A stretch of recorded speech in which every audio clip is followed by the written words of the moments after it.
தாவேகா கூட்டத்தில் 31 பேர் உயிரிழந்திருப்பது தொடர்பாக மத்திய இணையமைச்சர் எல் முருகன் தெரிவித்த கருத்துக்களை தற்போது பார்க்கலாம்.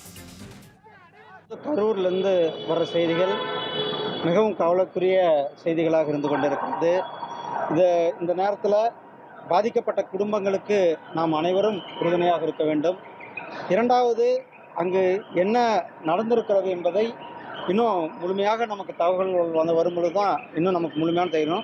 இப்போதைக்கு நாம் அங்கு பாதிக்கப்பட்ட மக்களிடத்தில் இருப்போம். உடனடியாக அந்த பகுதியில் இருக்கின்ற எங்களுடைய பாரதிய ஜனதா கட்சியினுடைய நிர்வாகிகள்கிட்டையும் நான் கேட்டிருக்கிறேன். அங்கே கலெக்டருக்கு இப்போ கேட்டிருக்கோம் அங்கே என்ன நடந்திருக்குது என்பதை. உடனடியாக அங்கே இருக்கிற தகவல்கள் எதுவாக இருந்தாலும் நம்ம இப்பொழுதைக்கு அது நமக்கு மிகவும் வருத்தத்திற்கு கொடுப்பது கவலைக்குரிய செய்திகளாக இருக்கிறது.